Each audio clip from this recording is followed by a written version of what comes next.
Welcome to the Yoga Hour, offering insights and practices for spiritually consciously living today. Here's your host, Yogacharya, Ellen Grace O'Brian. Welcome to the Yoga Hour, where we talk about yoga in all its depth and breadth as a path to spiritually conscious, fulfilled living today. I'm Dr. Laurel Trujillo, co-host and producer of the show, and our topic today is 7 soul qualities to draw upon. We'll be discussing profound strengths, including love, courage, and creativity, that we can access to build our inner peace, fearlessness, and resilience. And once again, I am delighted to be here with the founder and host of the Yoga Hour, Yogacharya Ellen Grace O'Brian. Yogacharya O'Brian was ordained to teach in the Kriya Yoga tradition in 1982 by her guru, Roy Eugene Davis, who was a direct disciple of Paramahansa Yogananda. She is an internationally acclaimed spiritual teacher, author, poet, and the founder and spiritual director of the Center for Spiritual Enlightenment, a Kriya Yoga meditation center with headquarters in San Jose, California. Yogacharya O'Brian has published several books, including Living the Eternal Way and The Jewel of Abundance, as well as several books of poetry, including the award-winning The Moon Reminded Me. Her online classes include Arta 365 and Dharma 365. You can find out more about her books and online programs at her website, Ellen Grace O'Brian, it's OBRIAN.com, and csecenter.org. You can also follow her on social media, on Facebook at Ellen Grace O'Brian, and on Twitter at Yogacharya Live. Welcome, Yogacharya O'Brian. I'm delighted to be here with you today. Thank you, Dr. Trujillo. I always enjoy when we switch up the roles and I get to be in this place. And I want to thank all of our subscribers to the Yoga Hour and our listeners today for being a part of, lifting up the consciousness in our world through yoga philosophy and practice. So before we dive in to our dialogue about 7 soul qualities to draw upon, let's begin by diving within for a moment of contemplation.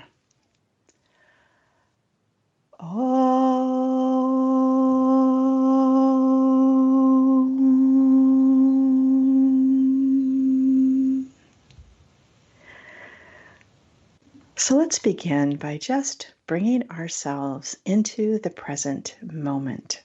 So just notice your senses. Notice what you're seeing, hearing. You may have a fragrance that you can smell. Maybe there's a taste in your mouth. But just use your senses to bring yourself present. And then turning to the sense of touch, really feel your body in space. Feel the clothing on your body.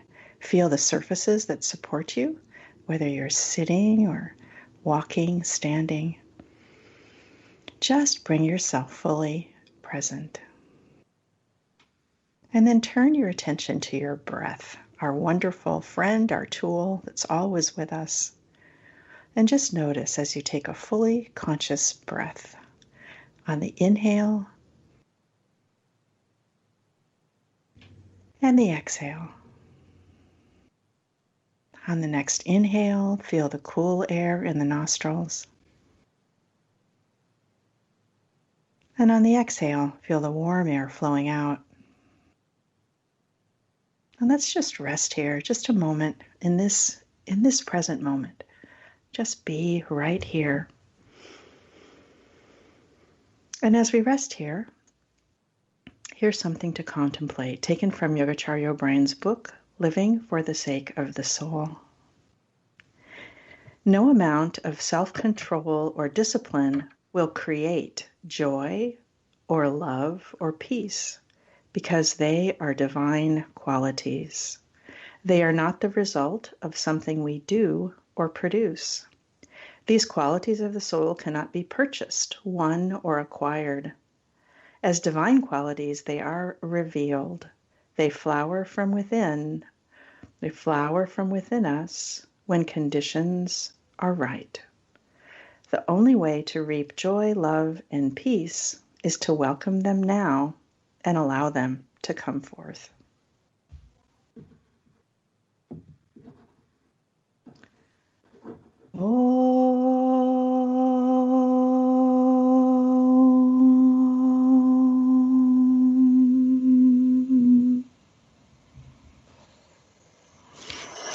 So once again, Yogacharya O'Brian, it's so great to be with you. I also enjoy the roles where I get to ask you questions. It's a nice it's a really wonderful thing for me. So earlier this week, you are now doing the Sunday meditation and satsang group gathering online, which is lovely. And at Sunday satsang this week, you stress the importance of looking at what lifts us up and what holds us back, both individually and collectively at this time of increased stress and uncertainty. And you mentioned several questions that may be arising for people at this time. I found them helpful. So what questions do you see as important to ask now? Well, first, thank you for that wonderful meditation. That was really lovely. I appreciated that. So, I think we're all naturally asking questions at this time. What is it going to look like to return to normal? How is this time of the pandemic going to end?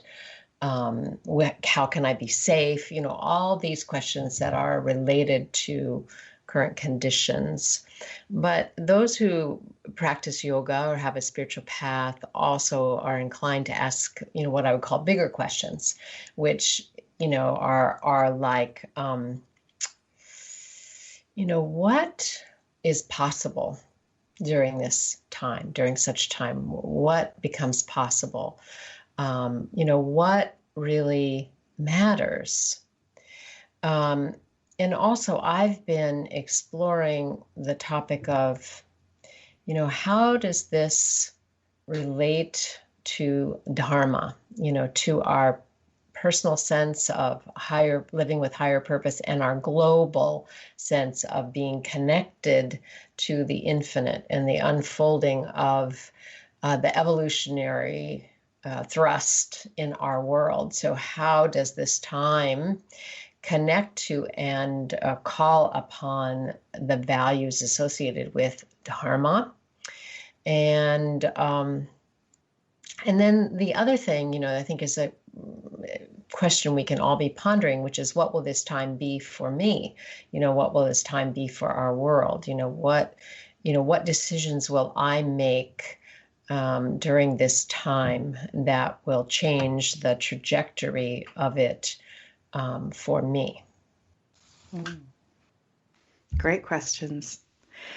And as I mentioned earlier, you stressed the importance of having both an individual and a collective focus for reflection. So why is that? Why is that important to have both an individual and a collective focus? Well, one of the if we could call it a blessing, of the pandemic is that it has absolutely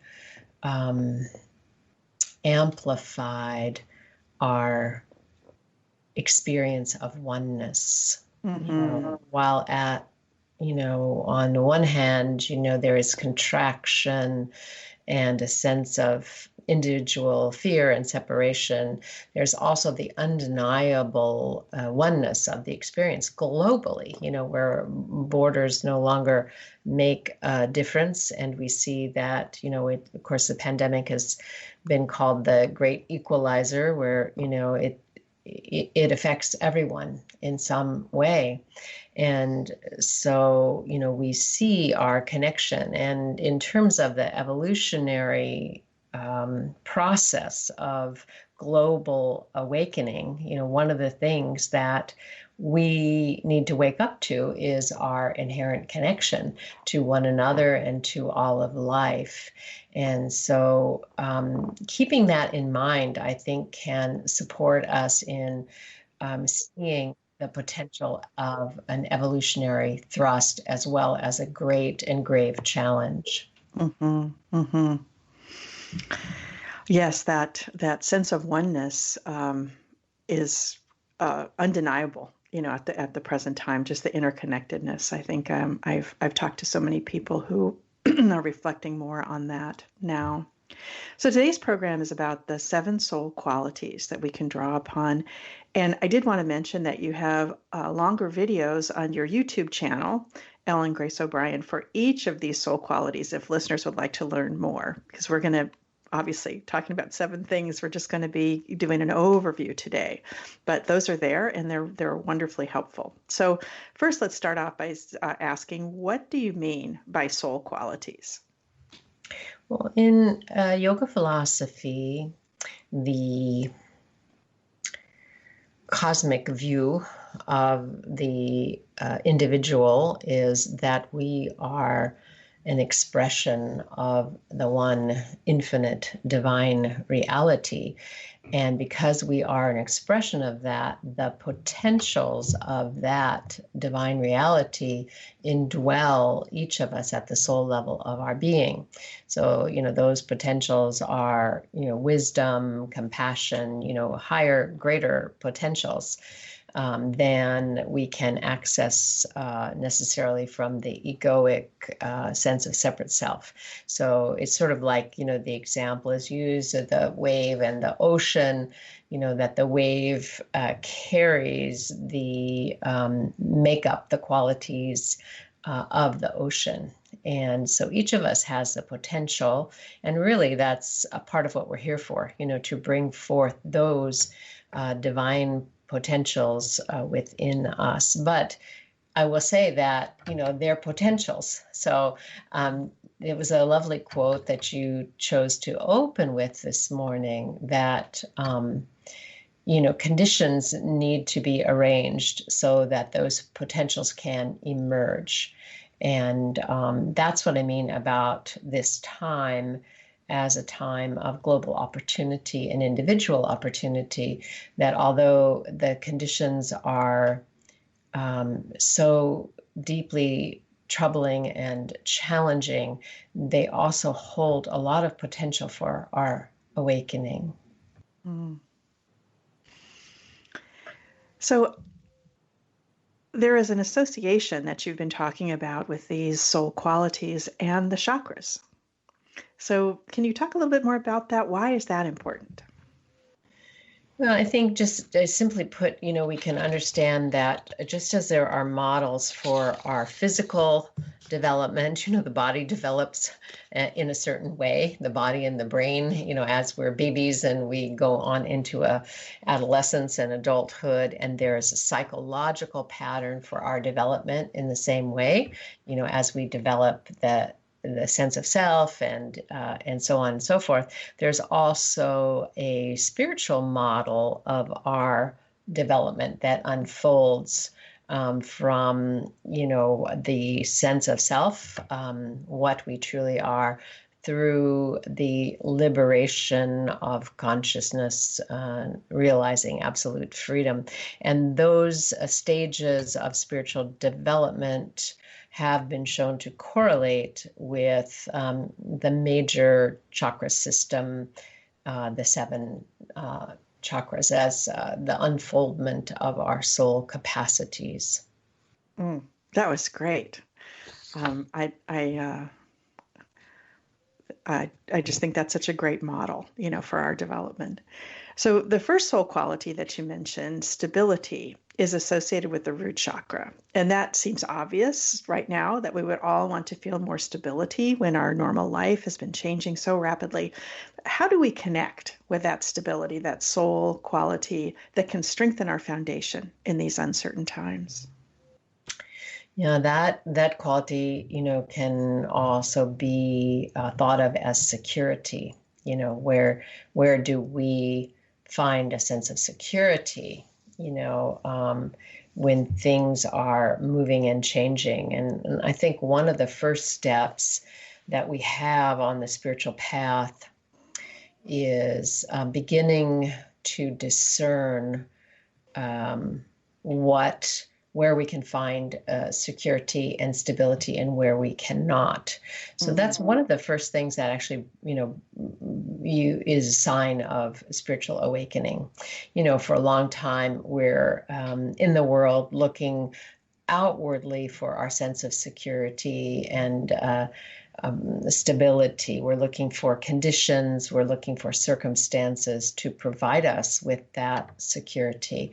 And while it's true that, there certainly is an important security that the world provides, food and, medical care and, clean air and water, all these things are part of security and stability. So I don't mean to minimize that. It's a blessing to have those.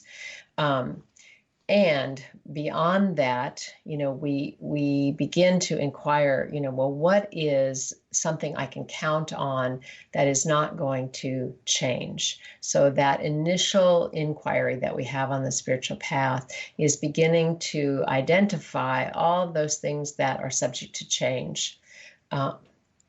And then to look beyond it, to ask the question, well, what does not change? Mm-hmm. And of course, that is the, our essence of being, turning to that experience of our own essence and of the spiritual nature of life. And,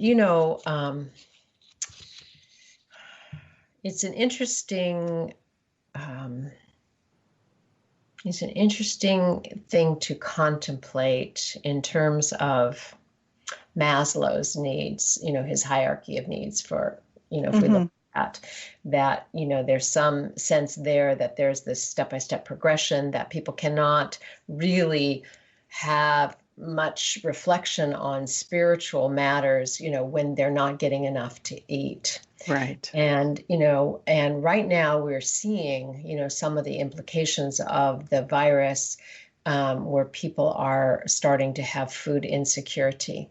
Right. And and so those needs, have to be met. And when we come back to the global connection, of course, we want to be part of making sure that people have what they need to survive at that level.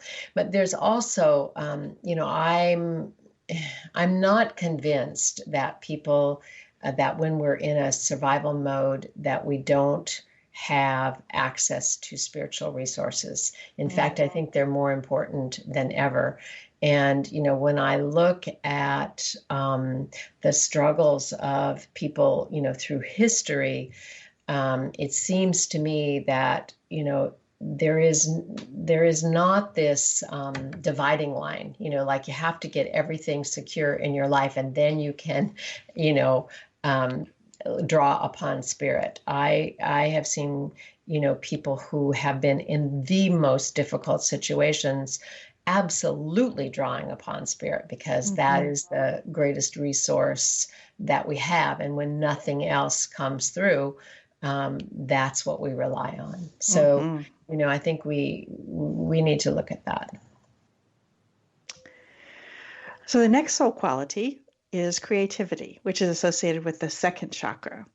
We are certainly being called on now to come up with creative solutions to many new problems, like homeschooling our children or changing work routines to fit with staying at home. So there's lots and lots of opportunities to be creative. Do you have any suggestion about how we access the soul power of creativity to meet the challenges of these times? One of the things that I learned from my guru, Roy Jean Davis, early on was the importance of the imagination, to use your intentionally use your imagination creatively to call forth higher possibilities. And when you look at your spiritual life as you study the lives of the saints, you study scripture, and you look at the highest potential for life, the highest potential, what would it be like, to be enlightened?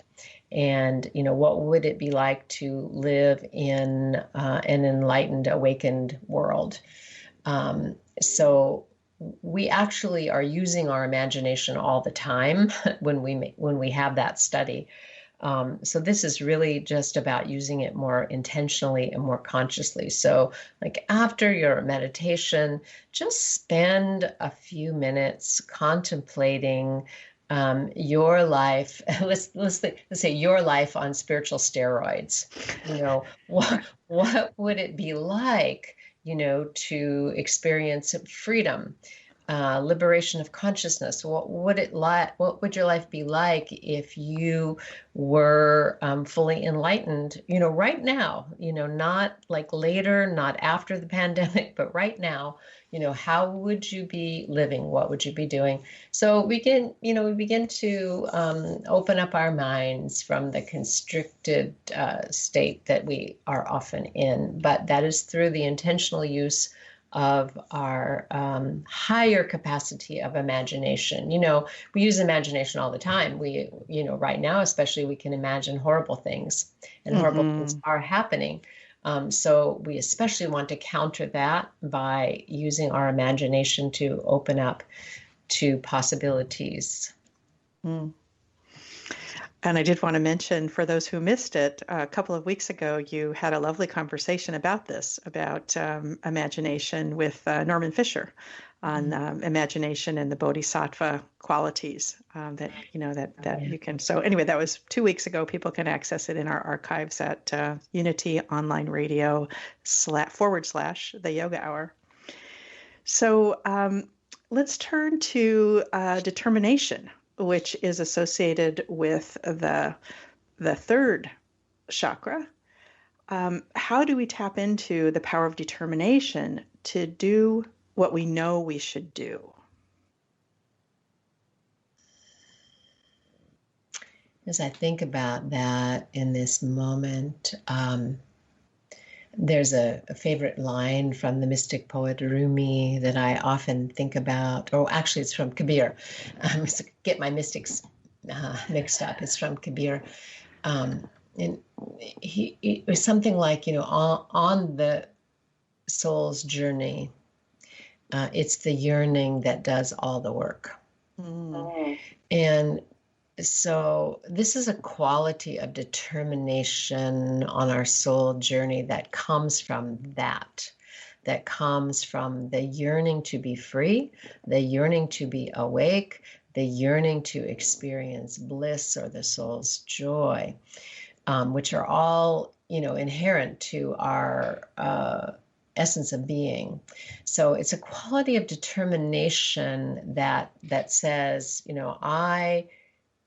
I am going to live my life fully.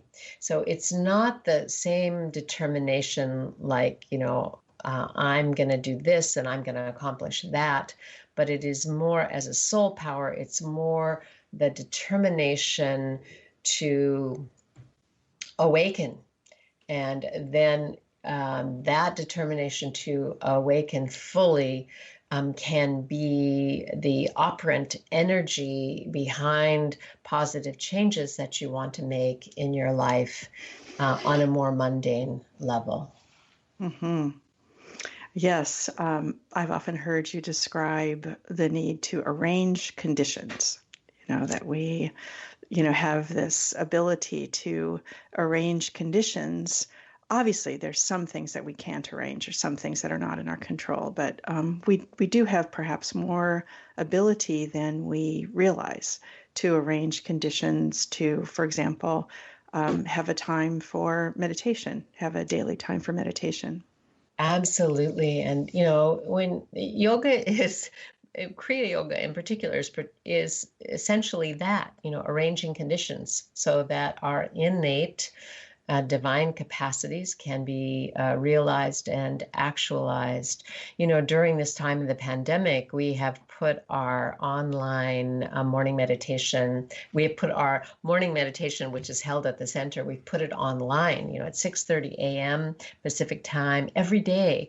And I have had so many people tell me that, the ability to just tune in and be guided into meditation and meditate with many other people who are tuning in has helped them arrange that condition in their life, to establish a regular practice. Some people who've wanted to do it for years are finally finding, during the pandemic, lo and behold, they're absolutely grounding themselves in a regular daily meditation practice. So if you're listening and you're somebody who wants to do that, 6:30 a.m. every day, Pacific time, join us.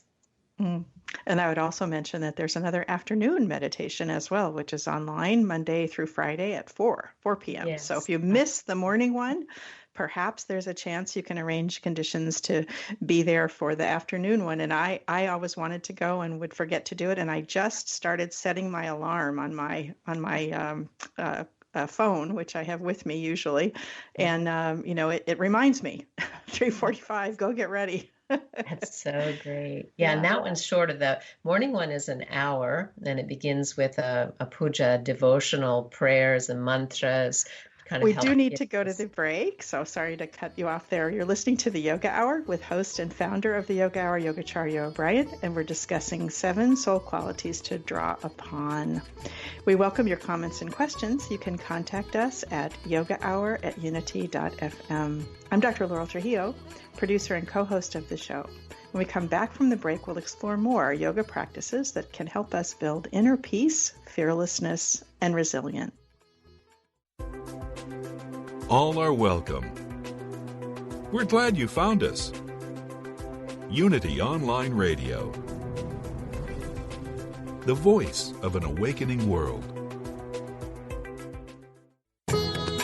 You're listening to the Yoga Hour, living the eternal way with your host Yogacharya, Ellen Grace O'Brian. Welcome back from the break. This is Dr. Laurel Trujillo. I'm here today with Yoga Hour host and founder, Yogacharya Ellen Grace O'Brian. In the first segment, we were discussing how soul qualities provide inner resources that we can draw upon to increase our inner peace and resilience. We discussed stability, creativity, and determination. And now we're going to turn to love, which is the soul quality associated with the heart chakra. So Yogacharya, I've heard you say that love removes all fear. So can you expound on that for our listeners? Yes, I'm happy to. And it occurs to me that, before we jump into the ocean of love, we could maybe go back to determination for a moment. And what I want to say about that is that, I have noticed personally, and I believe many others have as well, that the energy that we experience during this global pandemic can certainly move up and down. In other words, there's days where we feel like, okay, I'm determined to do those things I'm inspired to do today. And then other days where we feel quite low, like let me just stay in bed and pull the covers over my head today. Right. And, we had a meditation retreat at the initial time of sheltering in place. And one of the points that I raised is that, as always in our quote unquote yoga life, it's useful to pay attention to the gunas, the qualities of nature that predominate, in outer conditions and in our own body and mind. The predominant quality of coronavirus is tamas guna. Mm-hmm. The virus itself has that quality. And of course, the effects of the virus with so much devastation, loss, death, those are qualities of tamas guna. So that is a heaviness that is absolutely prevalent in the global scene and in the consciousness. And, in our own lives, then, we feel that heaviness and we have that sense of contraction and fear. So in the teachings of yoga, one of the meanings of liberation, which is the goal of yoga, enlightenment, liberation, not only liberation from our habits and patterns in our mind, but liberation from the gunas themselves. And so part of that comes with the determination to witness the gunas without sinking into them. And this has to do with all of them, whether it's this tamas guna of heaviness or even the sattva guna of enlightenment. So part of our determination can be simply determination to notice when those qualities and which qualities are predominating without having a sense of despair about them. Like, oh, that's what that is. Because when we can be the witness, the observer of these qualities without being adverse to them or attached to them. So I wanted to mention this with regard to determination, because I think as spiritual seekers, we get sort of tied up in, I'm going to have a sattvic time now. This is the perfect time for me to have more meditation, more study, Right. clean out my closets, write that book that I've been inspired to write, all these things that we have. But the days may not go that way. And when they don't, if our determination is a kind of a fixed quality of how we're going to be, instead of a flowing sense of awareness of how the gunas will move through this experience, that becomes painful, and we may, feel like giving up. So just remember that this quality of determination is determination to awaken. And, part of that is noticing these qualities. Such great advice. And certainly I have felt that waves of the, tamas guna of grief and fear. And that's just wonderful advice to remember the non-attachment, to not be attached, to an outcome for a day, for that particular day. If you're not going to sit down and write that novel today, just to have a little room in there for the witness consciousness, and to recognize this is something that's happening globally. It is, and anytime we can notice the gunas, then we have more agency to make an adjustment. And so that was a long road away from your question with regard to love, but I think it's a good precursor, because as long as our determination is a kind of a narrow-minded, egoic, grim, I'm going to awaken, now and no matter what, it doesn't help us open into that awareness of the abundant power of divine grace and support, which, when the scriptures talk about love removing all fear, it's of course not about the emotional quality of love, but about love as wholeness, love as self and God awareness, that when we're in that higher consciousness of oneness, there's no room for fear, because fear is a contraction of ego-based identity. It's just beautiful. So what practices would you recommend to help us remember that, to help us really come from that place? Remember that we are all one, and that there's good in everyone, even perhaps someone who's having a bad tamasic kind of a day that you encounter.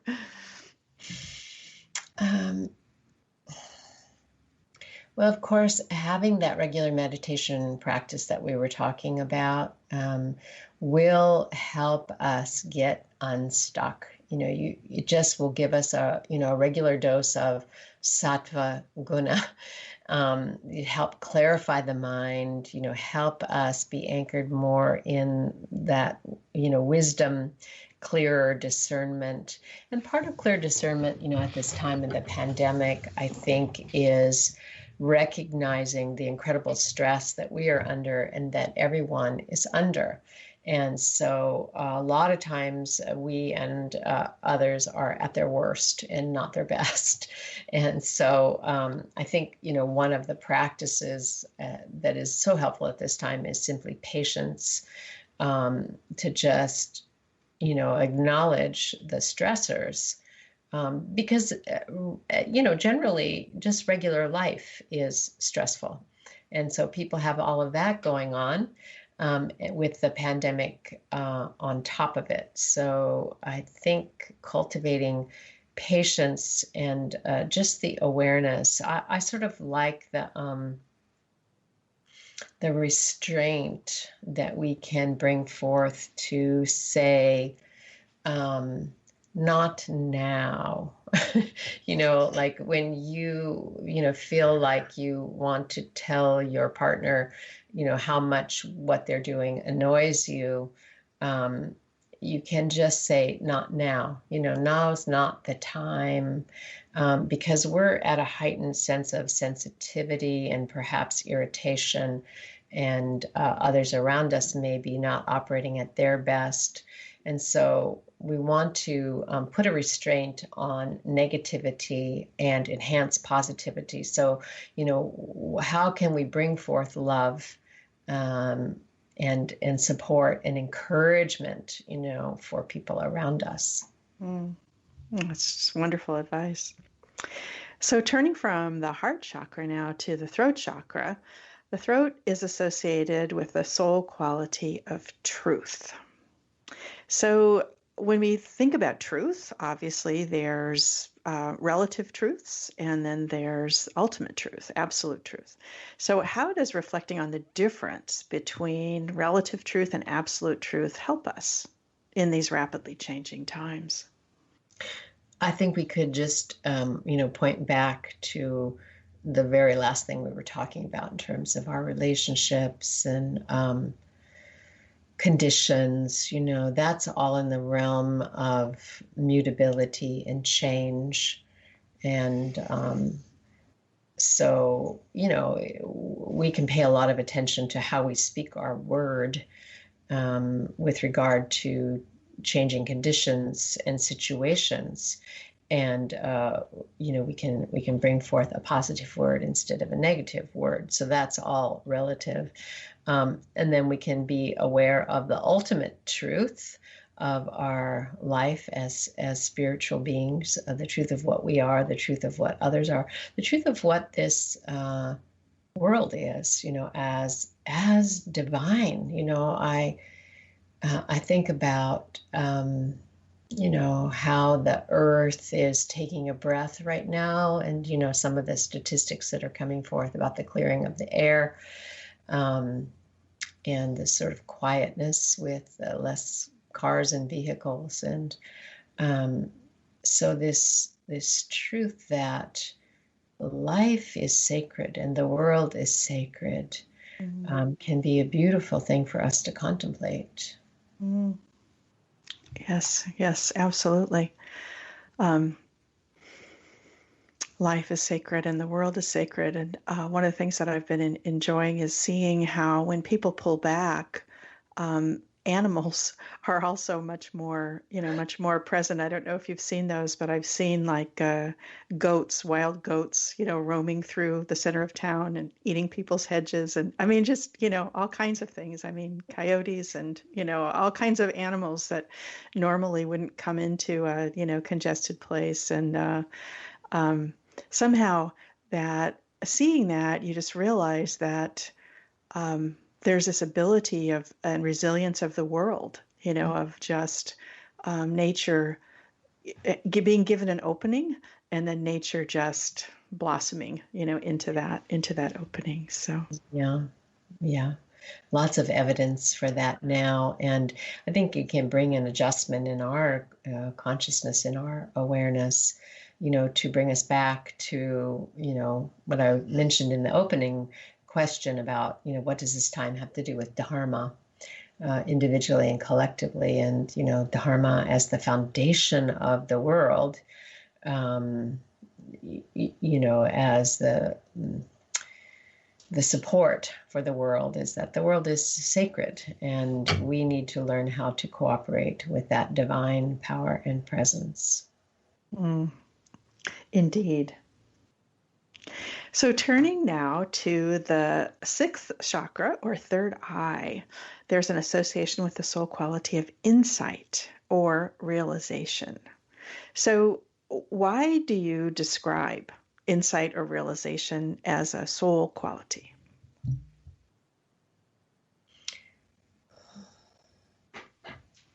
Well, we have the ability to know the truth of our being, the truth about life, because we are not separate from it. So it's a soul quality because it's inherent to our being. And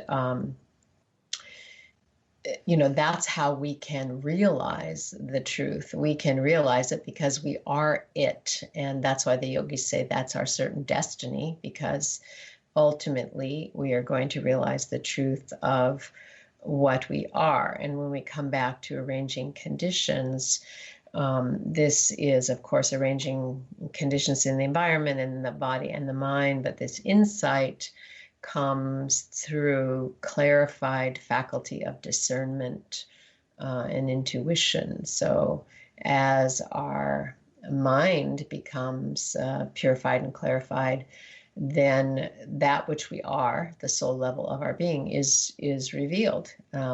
It's not something that's created. It's not something that we acquire. It's not something that we can get from a class or a book or a podcast even. It is, what we are that is revealed. And, once we see that, once we realize that, then that is the fundamental shift in our life. It facilitates the transformation in how we live. It colors, or we could say it takes away the coloring of how we live, and we come to experience life in a new way and have a higher sense of purpose. Mm-hmm.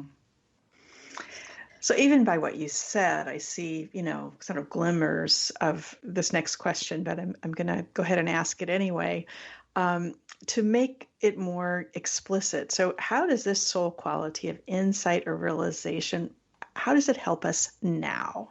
Here we are in this, pandemic, and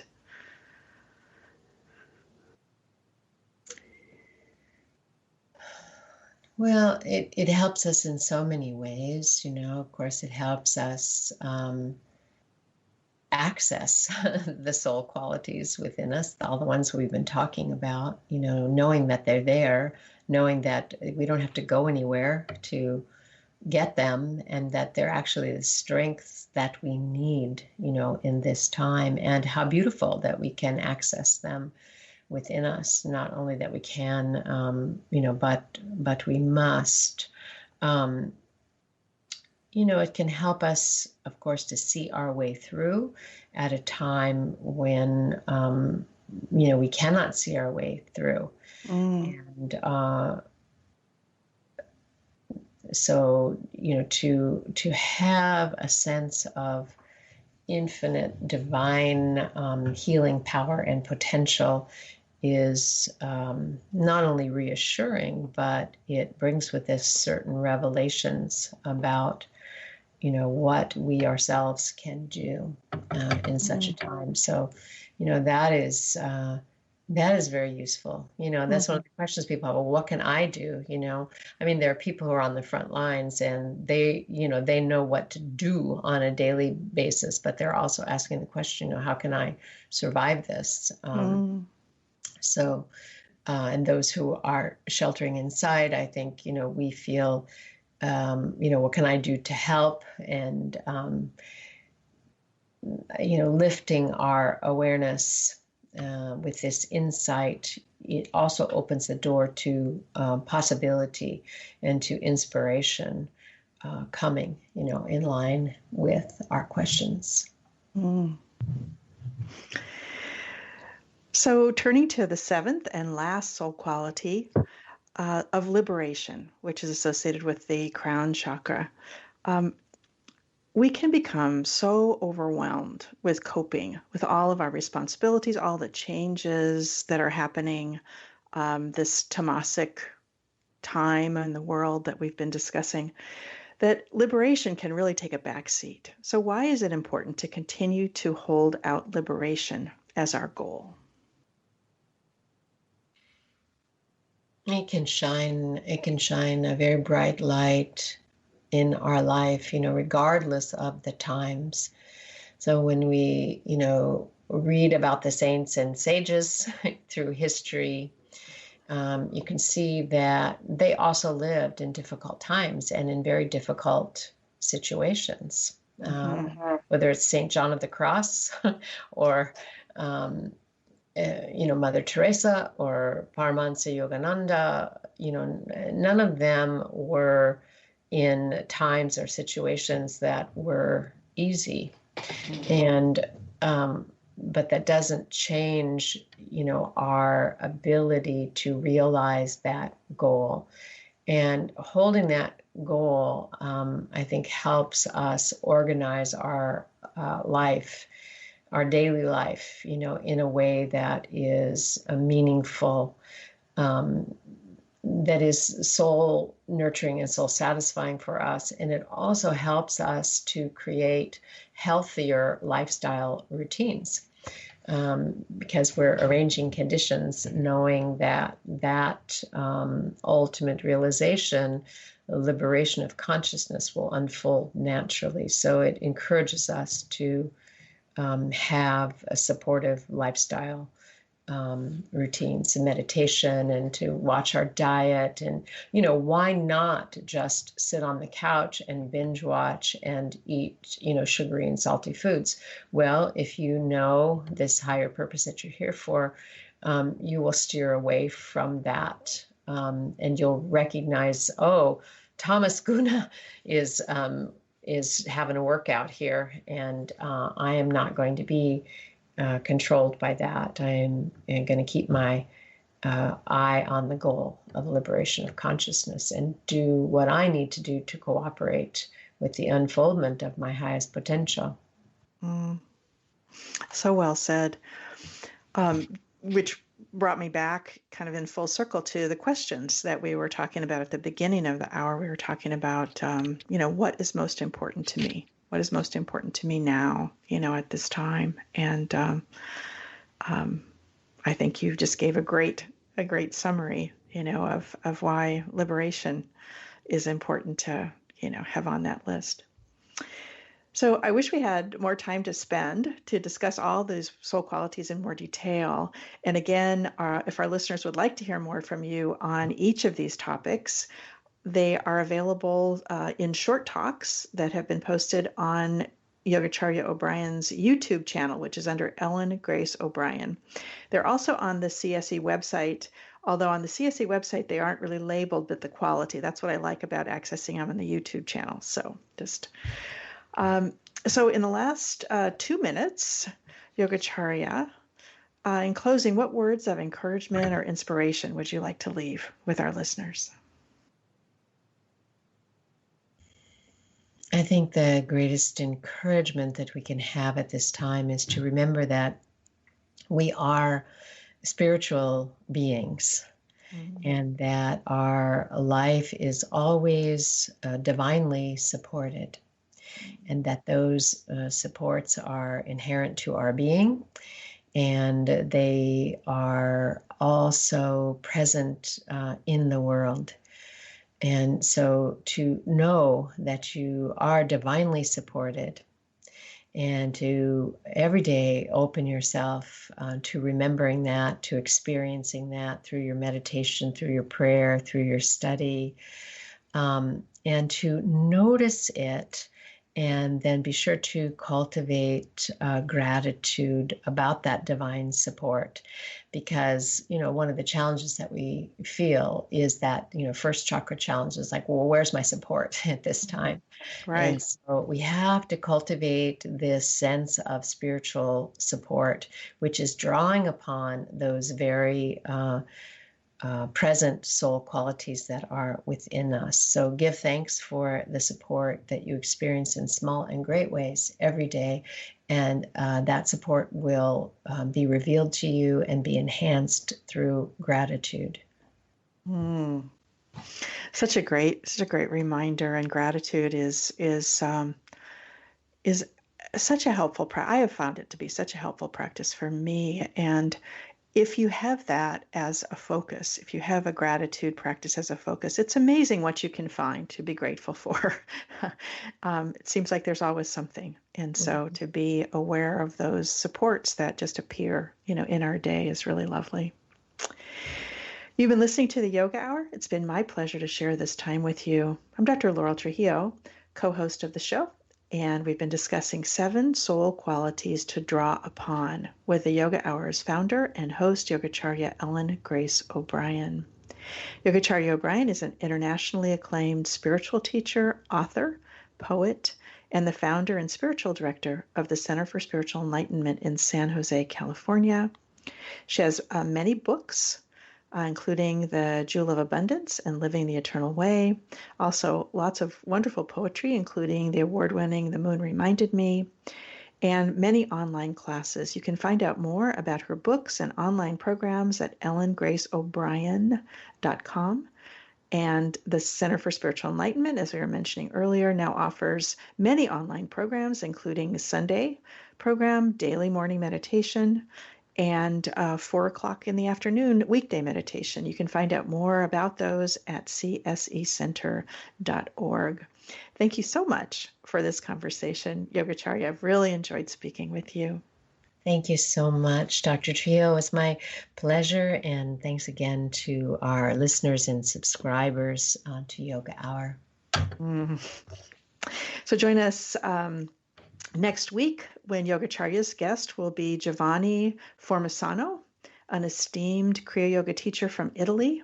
They will be discussing the gifts of the lineage of Kriya Yoga teachers and teachings for today's world. The Yoga Hour is a service project of the Center for Spiritual Enlightenment, a meditation center in the Kriya Yoga tradition. CSE welcomes people from all backgrounds who are seeking self and God realization, a path to spiritually conscious, fulfilled living in today's world. Remember to subscribe to the Yoga Hour podcast wherever you get your podcasts, and perhaps if you're enjoying it, you might mention it to a friend. Thank you to the Yoga Hour team, regular host, founder, director of the Yoga Hour, and my lovely guest today, Yogacharya O'Brian, assistant producers Ann Hayes and Mickey Coronado, CSE's Global Media Outreach Manager Holly Gray, and Jeff Comfort and Louis Pagan in the sound booth at Unity Online Radio. I look forward to being with you again. Until then, remember, you carry your own healing and wholeness within you. Share your peace and joy with all you meet. Bye now.